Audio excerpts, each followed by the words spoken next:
Many depredation problems occur during the colder months when deer and elk migrate from Idaho's high country to their traditional wintering grounds at lower elevations. Haystacks on adjacent ranches may prove very tempting to these animals.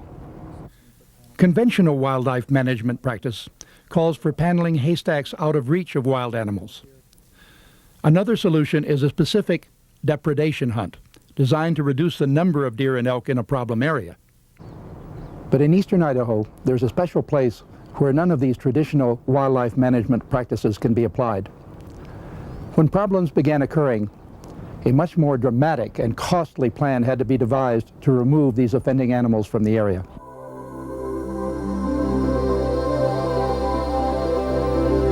They call it the Big Lost. It's actually named for a river that eventually loses itself underground.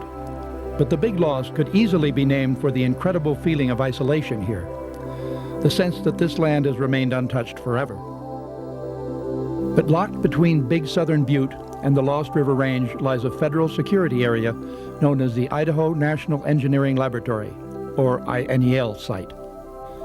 Established in 1949 by the Atomic Energy Commission, the site is 900 square miles of strictly restricted property set aside as a reactor testing station. This means the area is closed to most human activity.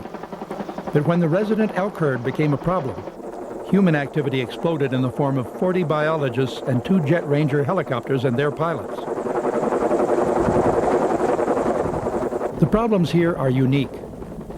Depredations occur throughout the year, but these animals mainly cause problems in the spring and summer months.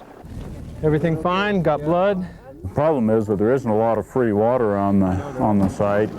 This leaves us with a growing elk population that spends a fair amount of its time raiding into agricultural fields for water and green forage, and doesn't provide a lot of benefits because people can't come to the site to view the elk, they can't come here to hunt the elk, and so they're a liability. Since hunting isn't allowed, the only answer seems to be to remove the elk from the INEL site. The plan is to capture 30 animals, mainly cows and calves, and release them in a new area. The elk are captured using helicopters and a device called a net gun. In the lead ship, the gunner shoots a 16-foot square net that entangles the animal. The second helicopter hovers nearby, while the mugging crew jumps out to wrestle the elk. They need to be aggressive. They'll get her. Now they got her. Once the muggers hobble and blindfold the elk, she'll be slung beneath the helicopter and flown back to base camp. Elk first began appearing on the INEL site in the early 80s. By 1991, the original group of 20 had boomed to an estimated population of 200 animals. Well, this is an expensive operation, but the other thing to consider is that the department paid $300,000 in depredations for elk and antelope on ranches adjacent to the site in 1988, 1989. Ready? On three. Three. Oh, gee!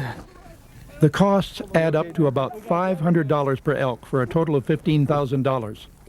Funding for the operation was provided by Fish and Game, the Forest Service, the INEL, and the Rocky Mountain Elk Foundation.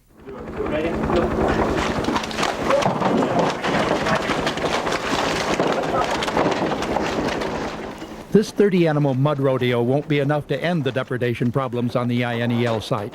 Another operation will have to be set up later in the year to remove more elk from the area. Nice job, Dave. Great. Thanks, guys.